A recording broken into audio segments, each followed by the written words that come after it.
What up, my guys? Welcome to another show, man. It's NBA Talk with Jay. We got our guy Rob Veno here with us. It's Monday. We're trying to get some cash like every single day. Let's make it a money-making Monday here on the show. Free NBA picks every single day. If you can, hit the like button, subscribe, and retweet the shows as well on your social media, my guys. Rob, how you doing today, my brother? I am doing good today, Jay. Start of a new week, Monday. Love being here with you on Mondays. We get to talk a few of these things out. Injury list being what it is, as always, in the NBA, and we do our show here a little early in the afternoon. So, things bound to change later in the day. But yeah, big week ahead of us and holiday week. So I won't see or talk to your audience before next week. So, and maybe I don't even know if we do a show next week. But just to your audience, it's such a good group. Just want to wish happy holidays, Merry Christmas, whatever you celebrate. Good luck to everybody watching Jay's shows. Right, appreciate that, Rob. Yeah, and hey, if you're down for it, I hope to see you next week, my guy. I'm sure down for it, man. I'm not taking many days off. So look, yeah, if I'm not mistaken, Christmas is on Sunday, right? Yes, yeah, the 25th is on Sunday. Yeah, so I'll be back right into. I'm not missing any days. Obviously, I'm not doing a show on Sunday, but regards to that, Rob, let's get to some cash here, man. It's all business here on the show. First game up, man. Let's talk about. We're going through every single game here, guys. First game up, we're going to the streets of Cleveland here. We have the Cavs laying 6.5 points at the house. You can find some sixes out there. Depending if you like the Jazz, you get 6.5. If you like Cavs, make sure you're getting that 6. Donovan Mitchell going up against his old squad in this one, Rob. Do you like something in this game? We like the motivation for Donovan Mitchell, that's for sure, in this game, right? He will certainly come to play. I don't know that he left on bad terms with the organization necessarily, but certainly there were some conflicts inside that locker room that he was glad to get away from. He's in a good place now. Interesting style of contrast, right, Jay? Cleveland wants to play it one way. Utah wants to play it the exact opposite. And generally when we have that in the NBA, I lean toward the home team, figuring that the home team can dictate a little bit more, not necessarily all 48 minutes because every team has their spurt, but I think that the home team probably gets it their way a little bit more. I would expect Cleveland to hit the boards, be better in the interior, and of course the guard play here. You know what Utah's best at, the perimeter game. Cleveland matches up really well there too. So I kind of like the Cavs here. Haven't played it yet. For Utah back-to-backs beginning tonight. They'll play Detroit tomorrow. Little bit easier of a game. Maybe we like Utah tomorrow. But for tonight, I think Cavs at this price, probably a good way to go. They are 1-3 against the spread last 4, which isn't great, but I think they can get right here. No, I'm right there with you on that. Like you said, Jazz have a game tomorrow versus the Pistons going up against their old friend and Bogdanovich over there. Like you said, they'll probably win that game. But in this one versus the Cavs, I'll tell you what I didn't like that the Cavs have the Bucks on deck, but we know that Donovan Mitchell's going to be turned up for this one. Obviously, it'd be better if Gobert was still on the team, but I could only look Cavs here. This line opened up at 5.5. It says 6.5 now. I do lean Cavs here. That's the only way that I could look. I didn't play it. Jazz are coming off a game where they got blown out, but they're not necessarily the same team on the road here. I could see them being competitive here, guys. We can't forget, Rob, right? Marketing is going up against his old squad as well. So as much as you want to look at some Donovan Mitchell props, Marketing is more like he probably feels some type of way. He didn't want to be traded from the Cavs. Remember, he was one of that trio when they really started doing that with Mobley, Marketing, and Allen on the floor at the same time, and it worked out pretty well for him. So I wouldn't talk anybody off some Laurie Marketing props in this one. If the Jazz do keep it close, it'll be more on him, in my opinion. It'd been nice. I'm sure Colin Sexton would have liked to play in this game as well, but you won't have Sexton out there, so really just mainly one guy going up against his old squad in this one, Laurie Marketing. So might want to look at his props, might want to look at Donovan Mitchell props. I'd lean Cavs in this one. It's definitely going to be a good game to watch. Another great game to watch. Let's head over here to the streets of Philly here, Rob. We have the 76ers here laying 7.5 points versus the Raptors in this one. How do you feel about this game, man? The road team is 4-2 straight up in ATS last 6 games here, Rob. The Raptors obviously are not in good form right now. Lost 5 straight games here, and the Sixers are playing some of their best basketball of the season. Does it seem too easy to take Sixers here, Rob? What are we doing? Well, it could, except that this is the one matchup in the NBA that Joel Embiid hates. He hates playing the Nick Nurse defense. They play him differently than anybody else does. They drop their little guys down. They slap at the ball. They make him pass out of triple teams. And as good as Joel has gotten, he's not Jokic passing the basketball still. He's gotten better from 2 years ago when they really disrupted him. But this is a team that he doesn't like to play. I'd rather have this team healthy. And we do sit on injury news, right? We're looking at Anunoby and Gary Trent Jr. as questionable now. And take a look at the Raptor defense without OG Anunoby, who's probably their best on-ball defender. Last 10 games, 8 of those 10, Jay. And Toronto's predicated on defensive prowess on that end of the floor. 8 of their last 10, they've given up 48.5% or better from the field. And they can't survive that. They're not that good of a scoring team to survive that type of defense. They played 3 consecutive overs. Philadelphia's on an over tear as well. I think they're 5 of their last 6. But this particular matchup is just different than any other for Philly. It's usually different than any other for Toronto. If you give me Anunoby and Trent in the game, and I know OG's off of a really, really long layoff, and it's hard to gauge, what the minutes will be, how the performance will be. But I still think that if Nick Nurse has that deep of a rotation, he'll defend Embiid pretty well here. And Toronto plus this many points could always be a pest. However, if we get those guys verified as in, we're not getting this many points, right? So we have to play guesswork all the time in the NBA. Tough matchup for me to figure. I don't know what you have on this one. Yeah, this is a tough game for me, guys. Obviously, I mean, we want, in theory, so you look at games the easy way. You look in and say, all right, so Philly, this is their 5th straight home game, right? They're 4-0 straight up and against the spread the last 4 games. But like I said, they've been beaten up on somewhat weaker competition. They're on a 7-game homestand, guys. So I usually like to buy teams.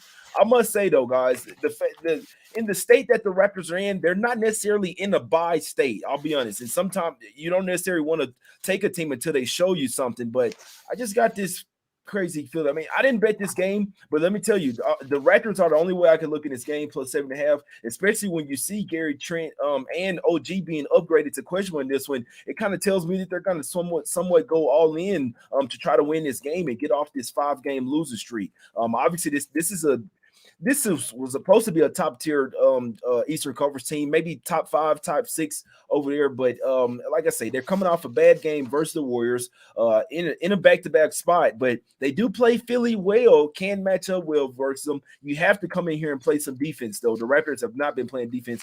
I could only look towards Raptors plus 7.5. That's the only way I'm looking. If OG and Trent are in, that tells me that Raptors are gunning for the win in this one, guys. So I'll be keeping an eye on that injury report. If OG and Trent are in, like I say, the Raptors plus the points, that could possibly be the look today. And I don't think anyone is looking towards backing them as well. Once people start to get to no one wants to base them, that's when probably they'll cash a ticket there, guys. Let's go over here to the streets of Atlanta here. We have the Hawks land 7 points here, Rob, at the house versus the Magic. Magic have won, 6 straight games here, and they're 7-point underdogs in this one, obviously coming in off back-to-back. 3rd game in 4 nights on the road in this one. Do you think the Hawks can cover this spread here, Rob? Yeah, this is crazy, Jay, because I could make a good situational case for the Hawks. You just started it. And I could make a really good fundamental case for Orlando. I mean, how do you want to – I don't want to necessarily at times stand in front of a team that's 7-0 against the spread, especially a team that's as young as as Orlando. They're getting their first taste of really being competitive. And when you come off back-to-backs against Boston's defense, with Robert Williams having minutes in those 2 games, and then you're going to face Atlanta's defense, which hasn't shown up in about, I don't know, a couple of weeks, 3 weeks. You would think that their offense looks at this as a point-producing time, and they didn't shoot very well from the field in either Boston game, despite winning. Yesterday was really bad, 38.7% from the field. They did win that contest. I think that shooting percentage goes way up here. I think Atlanta probably catches Orlando, despite the fact that they're young. You talked about the scheduling. They could be a bit fatigued in this particular instance, and Atlanta does pour on points. For those who play props, and this is not me. I'm going to credit a colleague of ours, Andy Lang, who gave me this a couple of nights ago, and it came true again. Trae Young, 3-pointers, under 2.5, has hit in 18 of the last 20 games. The guy hasn't made 3-pointers. He was shooting 19% for the month from 3-point land heading into Friday. And yet he still finds ways, Jay, to score 27, 31, 33. He's getting to the foul line like crazy.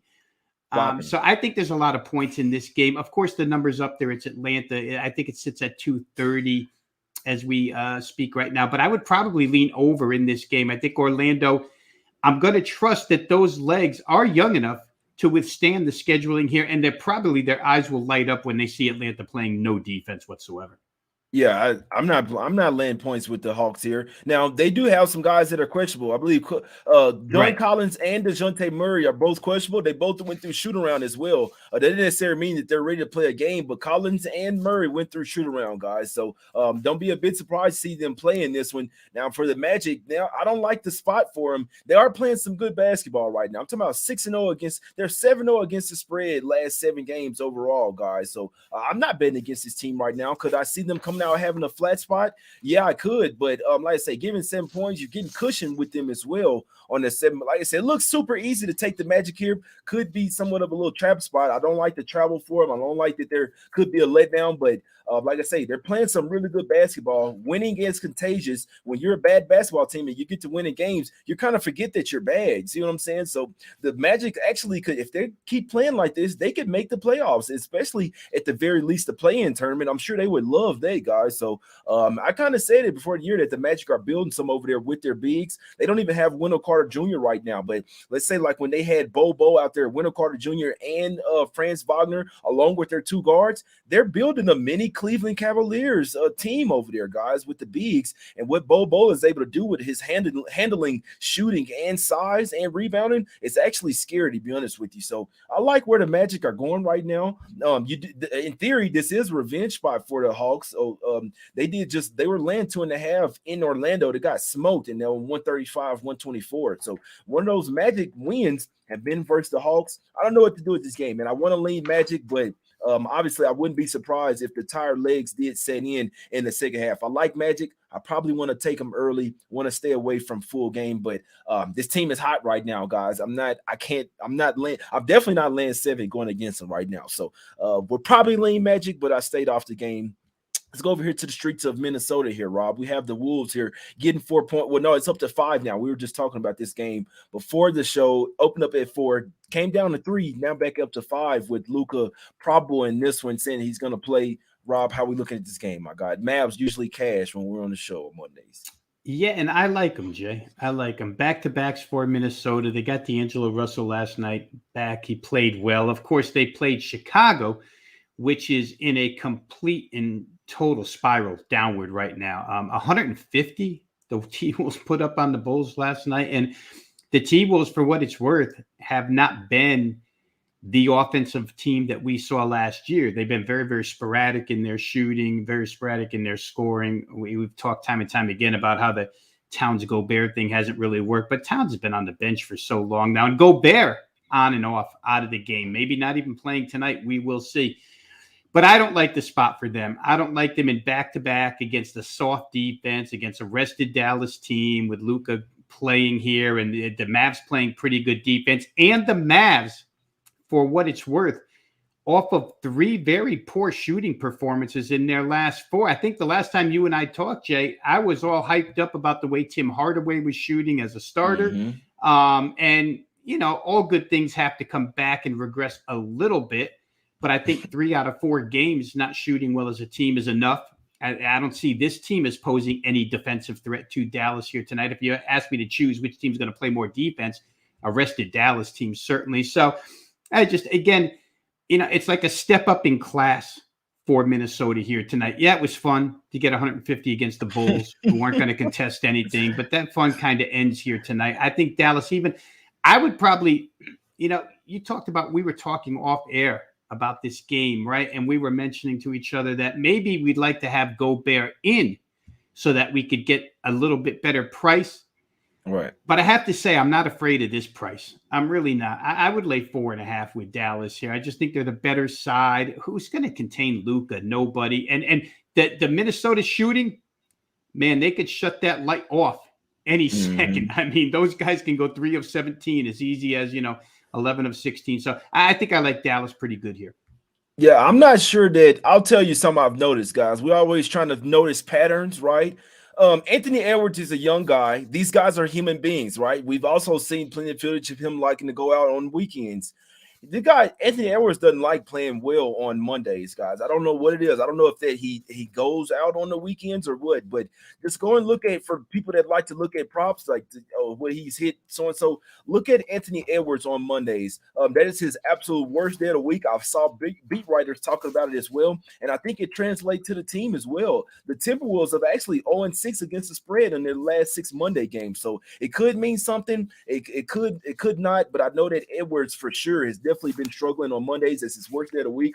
The beat writers really pointed it out to me, and I started looking at it as well. And so Timberwolves, they don't play well on Mondays. The next game they'll bounce back. So I could only look towards Mavs here. I think they bounce back, and it's crazy here. So I don't like that Tim Hardaway Jr. is questionable, right? He's game time decision here, Rob. But Mavs here coming off a bounce back spot, right? They rested their guys in somewhat of a scheduled loss versus the Cavs. And when they did that, I'm saying, all right, so when guys rest their players for a scheduled loss, then next game you want to probably back them in what's saying, all right, look, we just had the scheduled loss. Now let's go and get a win here.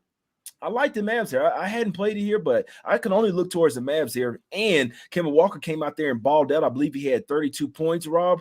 So when you have a game where you sit your guys and then you give other guys chances to get hot, the next game when you have the guys come back in, it's like everybody's like, all right, come on, let's play here. I heavily lean to the Mavs in this one. Obviously, if Gobert plays, you get a little bit better number, but Mavs, the only way I could look. And last thing I'll say about this one, Timberwolves came off a 5-game road trip, came home, smacked the Bulls, and here's the letdown spot. So I do believe the Mavs will get it done here tonight, my guys. Let's head over here to the streets of OKC here, Rob. You talk about teams resting their guys. No SGA, no Giddey last game versus the number 1 seeded Grizzlies. They win the game by double digits. As double-digit underdogs, how you think they look in this game, Rob?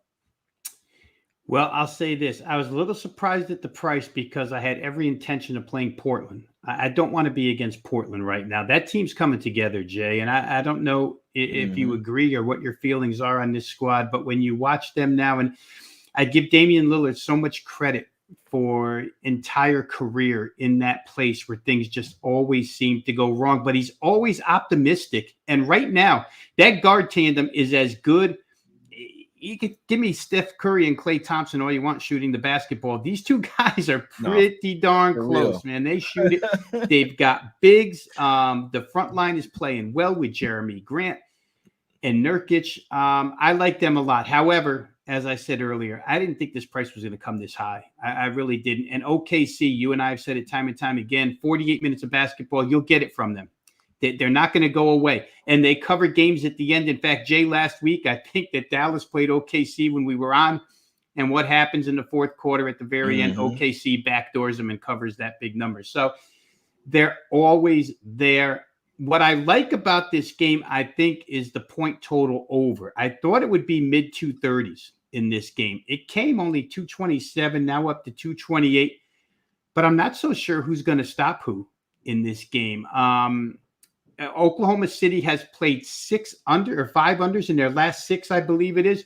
But when I went back and looked, some absences from the lineup and some pretty good defenses and slower tempo teams mixed in there. Either it was a good defense like Miami, slower tempo, a good defense against Memphis. You talked about resting against Memphis. So I think there's excuses for why they stayed under, and the fact that the totals have been so inflated for OKC. Now back into the high 220s. I think that's a good spot. Portland, to me, if you're going to play team total, maybe you want to look their way because they're so hot right now on this road trip, Jay. I don't think they can get there 120. I'll probably look over, and as a secondary play, I might look Portland team total over. Yeah, I'm right there with you, Rob. I was going to suggest that as well. I was going to say I would probably just take Blazers team total over. Not saying that the full game can't get over because obviously the Thunder don't have a ton of – they like to run and gun and they don't have a lot of size down low. But I think the main reason why – because, I mean, guys, a lot of people are not talking about it. SGA is really balling. He's the heavy favorite to get most improved player. He's going to win it. He really could get MVP. Guys, I want people don't understand this. He's not going to get MVP because he's on such a because of the record of the team. SGA is the most valuable player to his team, if that makes sense, guys. He is the most valuable player to his team. Then you got Giddey out as well. They win the last game versus the Grizzlies. And in my opinion, this is the one where they probably like, all right, schedule loss. I think they get smacked here. You could have got Blazers yesterday at 3.5, 4. As soon as they announced that SGA and Giddey are out once again, that's why the line shot up in this one, guys. So you could have possibly got Blazers here early. I still lean their way. Minus the 7 in this one. Nurkic is questionable. He might not play, but Grant sat out the last game, and Nurkic played. Nurkic will probably sit out in this one. They get Jeremy Grant. That'll be just enough. Nurkic is actually be bad for the Blazers in this game anyway, because he'll slow them down. So Nurkic sits in this one, might get a better line. Blazers should run the Thunder off the floor in this one. These guys are hot right now. 7-1 against the spread last 8 games, 6-2 straight up, guys. You only look towards back in the Blaze right now, like Rob said. The Dame and Simons are going crazy right now. If they get Grant in there, Nurkic out, I like the Blazers in this game. I think they smoke OKC in this, my guys. And last key point, Damian Lillard, I believe he needs like a few more points, like 20 points maybe, to be number 1 for the Blazers all-time record. It's happening tonight. Blazers will win, and they should smack them up as well. Blazers team total over should be the look. I'd heavily lean Blazers on the spread as well in this one, my guys. Couldn't talk you off that Blazers Mavs money line parlay in the chat. I see you, my guy. Let's go over here to the streets of New Orleans here, Rob. We have the Pelicans getting 1 point at the house versus the Milwaukee Bucks. Are we eating some crab legs and seafood today? I think so. And it's interesting, let's say this, Jay, because I think in watching this season, we wouldn't necessarily say that Milwaukee has looked like the dominant number 1 seed in the NBA Eastern Conference, yet they do sit with the best record. I was surprised. I kept thinking, Boston's got the best record, Boston, but it's Milwaukee. They've had their share of injuries. They pick and choose when they want to play. I'm sure they want to play here. Chris Middleton will be a no-go, but Chris Middleton's been more of a subtraction than an addition shooting the basketball anyway. I don't think he's right off of that injury. But boy, oh boy, New Orleans is one of those teams with size enough to build that fence across the paint and make it hard on Giannis. And you just assume send him to the foul line as you would let him get into the paint and dunk and score and everything else that he does when he gets in there. So I think defensively, New Orleans a really good matchup here. I think it's a test for Zion. Zion's met every test so far. I think they'll have trouble with the New Orleans backcourt here. Drew Holiday is back. Big plus for Milwaukee. It's a game that really becomes one of those what people like to call statement games. I don't like to call them that, but I think New Orleans is probably the team with more motivation here. And I like the way they're playing right now. At home, they're +9 on average in home games. And here we get them at a pick-em price against a team that I think they match up really well with. I think what New Orleans does best kind of negates what Milwaukee does best. And when you have that going for you against the Bucks, it's a pretty good deal. So I'm going to take New Orleans here at pick'em at home, but a really good home team. Don't see any reason why they can't get a 2-point win here and cover. Yeah, I couldn't talk you off here. This is a tough game for me, guys. I could see it going either way, but the Bucks hadn't been well on the road, and they definitely hadn't been playing well on the road versus the West as well. And when you really look at it, it really makes sense, Rob, to be honest with you. You can kind of look at it like NFL. The worst games in NFL is when you're out of conference and on the road as well. Those are like the less meaningful games. You see what I'm saying? Out of all the meaningful games, those are the less ones. You want to win within your division. You want to win within your conference as well, and obviously you want to win at home. So when you go on the road out of conference, it's one of the most sleepy spots that you can get. The Bucks had so this is why I'm off the Bucks, because the last time they went on the road, they lost by 40-some points, but it also speaks volumes to what I just said, them struggling on the road versus the Western Conference, and they have the Cavs on deck. You have the Pelicans here coming off 3 straight losses on the road. I feel like this could be a bounce-back spot at the house. I can only look towards the Pelicans here at the house. This is a toss-up type of game, guys. I'll be honest with you. I could really see this being a 50-50 going either way, as you could see by the spread. I wouldn't see it come down to the wire, but with the Bucks having the Cavs on deck, a much more important game, and the Pelicans playing well at the house, Bucks struggling on the road as well. What these guys are only 4-6-2 against the spread last 12 game on the road all season, and only 7-5 straight up. So I don't want to back the Bucks on the road, maybe versus the East, but they struggle in these spots. I'd lean Pelicans here. That's the only way that I could look in this one. Lean Pelicans, guys, but it is a toss up type of game in this one. 3 games left, guys. Go over here to the streets of Houston here, Rob. Have the Rockets here land for at the house versus the Spurs. We're not even sure who's playing yet in this one. You have any thoughts in this game? Well, I would like to think that it should be an over, Jay. Reading what John Lucas said last week about Houston, and they're an up-tempo team anyway, but John Lucas was quoted last week as saying they don't play fast enough, and they need to play even faster. And like any coach will tell you, his line was, when we create steals and get out in the open floor, that's when we're best, but we really need to be up tempo. And the problem with Houston, when I play overs with them, the problem is not the tempo. It's never the tempo. It's the fact that there's nights where they can't make shots, and you can't depend on these guys to make shots. They come off a pretty bad shooting performance last game, only 40% from the field. I think they'll probably do better against the Spurs defense. And the Spurs team is so interchangeable. I don't even look at the injury list anymore for the Spurs. I just feel like you're going to get, unless it's Devin Vassell, I don't think there's any player on that team that makes any difference whatsoever. There's one, Rob. There's one. Keldon Johnson.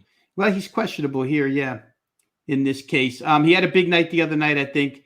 But they're still interchangeable. I mean, if Keldon Johnson doesn't go, then Josh Richardson scores, or Romeo Langford, or somebody's always, I don't know what Pop's got going on over there. But I think the moral to the story is I could see both of these teams getting to 114, 115 fairly easily. Houston still hasn't figured it out on the defensive end. And I don't think San Antonio has either. So if I was going to play, my best recommendation would play it up and over. Don't really have a side here. Like I say, it's hard for me to guess on nights when Houston's going to shoot good, because when they shoot good, Jay, it's not a bad young team. And I'll tell you where I notice it the most, because I keep power ratings and I adjust them every single night. And I fluctuate with Houston so much. Off a game, up a half a point, up a point. Next game, down a half a point, up, down, up, down. They're just that inconsistent. So I'd rather stick to their totals and try and gauge when they're going to shoot the basketball well. It's not the easiest way to handicap them, but I do think tonight should be an over with these two. No, it definitely won't be a whole lot of defense in this one. Both teams like to play fast. Spurs like to play fast as well with Rob. I just want to say, like, one guy popping up on the injury report here was big to me, in my opinion. Keldon Johnson in this one, he is the best player on the team. I like Vassell. I like all these other guys. Keldon Johnson is the MVP on the team, guys. So to see him pop on the injury report shows me that the Spurs are not wanting to win this game, guys. And it's crazy as well, because they just played. The Rockets just did this. These two teams have the same record. There's going to be a battle for the bottom, right? But the Spurs, this is the one that the Rockets are probably going to win. Spurs have been on these guys. They won the last 4, right? But in the last game, they were getting 2 points, right? Remember, Spurs on, I believe, like 11-game losing streak. Everybody was on the Rockets thought it was going to be easy. And then the Spurs go out there and beat them. We know that the Rockets are the better team. Spurs were just tired of losing. See what I'm saying? But after going on a 3-game winning streak, now they're ready to tank again. As you've seen the last 3 games, they really had an opportunity to win. They just tank them, man. So when you see Keldon Johnson pop up here in a winnable game, that shows me that the Spurs are trying their best to lose this game. It'll probably be Keldon Johnson and Langford sit this one out. Everybody else will probably play. But this is a game where Rockets will probably go for the win, in my opinion. This is the 5th game of a homestand, in my opinion. Am I in a hurry to go and bet the Rockets? I'm not. But they are at the house. They're getting hot, and they're playing for their coach right now, trying to get as many wins as possible for Silas and his dad. So I'd lean Rockets minus the 4 in this one. That's the only way I could play. I do think Johnson sits out. I also think that the Spurs are trying to lose this game on purpose, guys. Sounds crazy, but when you're sitting your MVP in a winnable game, there's nothing wrong with his back, guys. He just they don't want to play him, man. The Spurs are tanking, guys. It's tanking for Wemby, and they might get him, to be honest with you. But 2 more games here. Let's go over here to the streets of Phoenix here, Rob. We got a double-digit favor here, late night, going up against the Suns land 10 here versus the Lakers. Did see that Booker was questionable in this one. I'm not sure what to do with this game. Who wins this one, Rob? Well, that makes it tough, For sure. I mean, you want to have Devin Booker in here. You want to play against the Lakers in a back-to-back situation now without Anthony Davis. Certainly the minutes were heavy last night. They made it hard again last night against the Wizards. And when you play hard minutes at the finish of a game and then you come back and have to play the next night against a team that actually, Jay, to tell you the truth, they're trying to grind wins right now. Devin Booker, you see that interview after he scored 58, and he's talking about we kind of went off course a little bit. We don't doubt ourselves, but we need to win games. So It put me on Phoenix right away, but then I see -10 and maybe no Booker. That -10 probably doesn't exist if people don't believe Booker's not playing, right? I mean, that line is held true. I think it means that and Devin Booker's going to play against LeBron James, right? At least in my head, that's the way I feel. Rob, I don't think LeBron's going to play. I don't think if he doesn't, back to back. Yeah, and we have to watch out for all those now, especially without Davis, right? Before they could rotate him, Anthony Davis sit, LeBron play, LeBron sit, Davis play. Can't do it anymore. If LeBron sits, they're really in trouble. I watched them the other night, Jay, and just from a fundamental standpoint, watching LeBron James have to play the 5. Their games just fly over the total. They're so easy to score on at this point in time. I really think Phoenix is the right side here. I think the Lakers probably got the game that they wanted last night. That's why they played so hard. And maybe this one becomes, as you've described a few times on this card, perhaps a throwaway or a scheduled loss. And I don't think Phoenix is viewing it that way as a scheduled loss. We see DeAndre Ayton pop up to questionable now. If we get him at center tonight, it becomes a rout in my mind. And to ask the Lakers to shoot it well from the field 2 nights in a row is probably asking a lot. So I could see a poor shooting performance. I could really see a rout for Phoenix here. Maybe I'm just scaring myself with 10, but I do think Phoenix is the right side. No, I'm with you right there. And it's going up to 10.5 as well in this one, guys. So a few things here, man. It's crazy. They saying, I just want to say real quick, Josh says SGA just upgraded to questionable. He's probably right, too, because I see the line moving. That's crazy, right? Guys can be ruled out, and then they'll upgrade them to questionable. But regardless, I'm waiting to make some plays today, guys. I'll tell you that right now. I hadn't bet anything right now, and I just feel a bunch of funky shit going on today. Not necessarily with this game. I'm not laying 10 with the Suns, but I can tell you 3 things I noticed last night. LeBron, he damn near had to play the whole game, right? Now, the offense was super stagnant. We have to expect that since AD going out as well. Offense super stagnant. 2 of their main key players injured their ankle last night, Lonnie Walker and Austin Reeves. That's why you watch the game, because even though they're not on the injury report, they probably not 100% today, especially not Reeves. He had to leave the game. Really couldn't put a lot of weight on his. Lonnie Walker as well, banged up. The way explosive he is, they could affect 2 of their starters out here. LeBron James, he's old. He's old as fart. You see what I'm saying? He's an old fart out there, guys. Like, how is he even supposed to play back-to-backs with travel?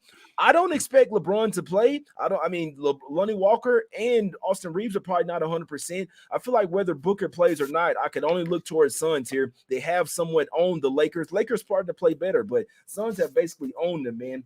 8-0 straight up and 7-1 against the spread last 8 meetings. Lakers only 2-6 against the spread last 8 games playing on zeros rest. Also only 1-4 against the spread on Monday game. So I'm not laying 10.5 with the Suns, but I could only look towards their way. I wouldn't be a bit surprised to see LeBron and maybe a couple other guys sit this one. Last game up, Rob. Long show today, man. Kings land 10, first game back at the house, Rob. I know we don't want to touch Hornets, but this just kind of feels like the Celtics coming back home to face well, I guess it's not because the Magic were hot, but do the Kings play their best game here, Rob? I guess that's my question. Well, I'll say this. I mean, so much for Steve Clifford trying to motivate his team. I mean, 3 games ago, he had the first real coaching meltdown of the season, got up to the podium, told anybody who would listen, we don't play transition defense. We don't play on-ball defense. We don't have a single player on this team interested in playing defense. All we want to do is score points. So when you hear a coach say that, you think that might, motivate the team to play a little defense, especially since Charlotte's getting healthy, right? Ball has been back for 3 games. P.J. Washington played last night. They've got a lot of pieces back. Gordon Hayward came back. Since he made those comments, the Hornets have given up 141, 125, and 119. I mean, they're still not playing any defense. Against a Kings team, that's troublesome. It's why we're looking at a total open over 240 here tonight, because the Kings are certainly going to get theirs. And right now, I got to tell you, Jay, watching the Hornets, with LaMelo Ball back, boy, they can get theirs. Now you're coming out of altitude in Denver last night in a high-scoring game, a high-paced game to come play Sacramento. I don't like Charlotte in any way, shape, or form here. Maybe, when we play these teams or fade these teams in back-to-backs, I know the common thought is to say, well, maybe they can hang for the first half and then they'll fade out in the second half. But Sacramento's pretty well rested. I wouldn't be surprised if Sacramento hits them in the mouth right off the opening jump here and wins the first half as well. Not too keen on laying big points. I do like the way Sacramento's going under Mike Brown. I would probably say I'd leave the option here to play Kings first half.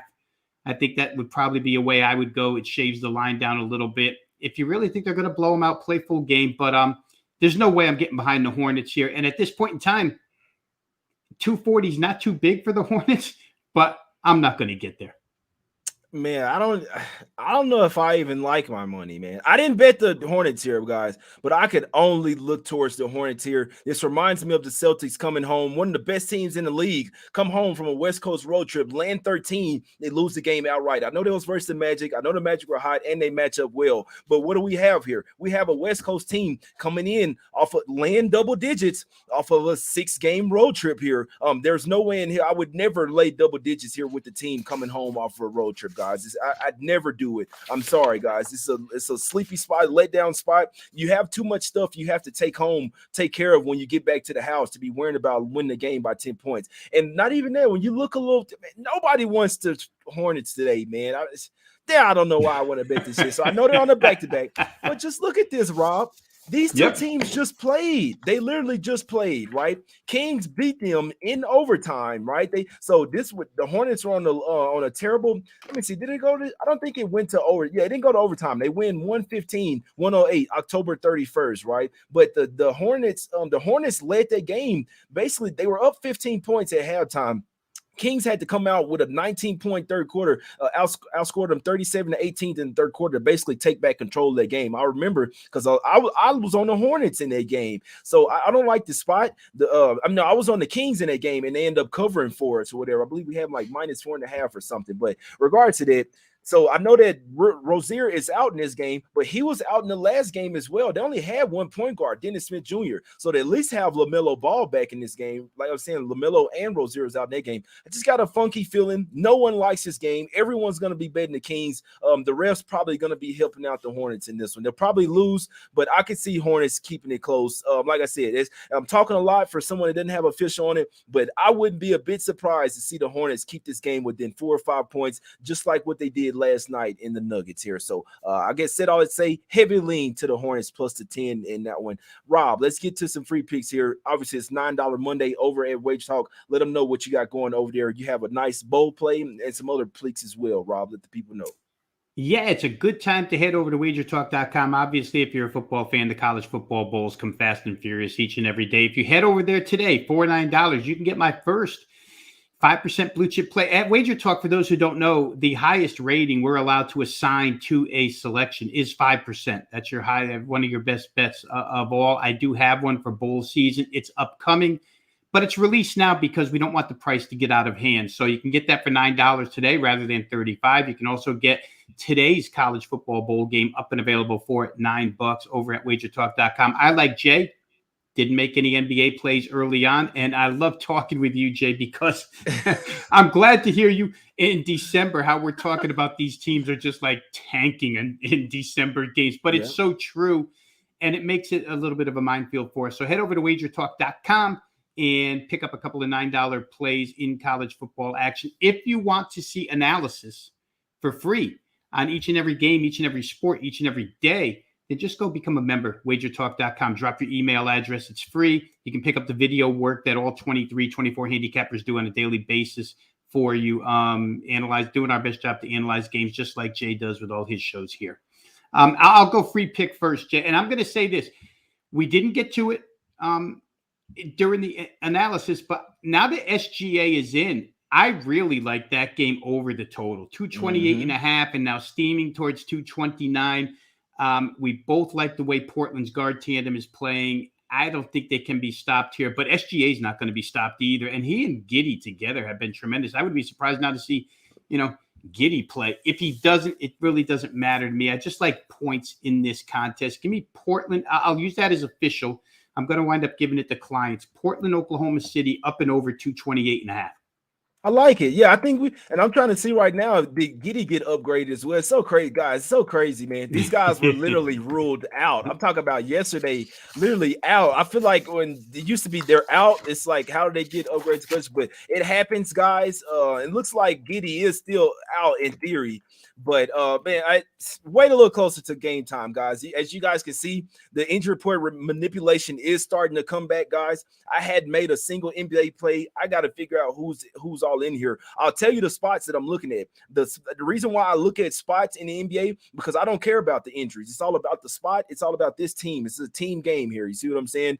But the spots that I'm looking at today, this is what I have written down. That the only thing that I'm looking at, that I'm leaning Cavs -6. Lean Raptors +7.5, leaning Magic +7, but wouldn't be a bit surprised to see if they did have a letdown spot in that one. Lean Rockets -4, lean Mavs -4, lean Blazers -6, even -5.5. This could be an injury report manipulation game. You saw what happened last game. SGA, Giddey out, they win straight up. This time SGA will probably get ruled in, and the Thunder won't cover, guys.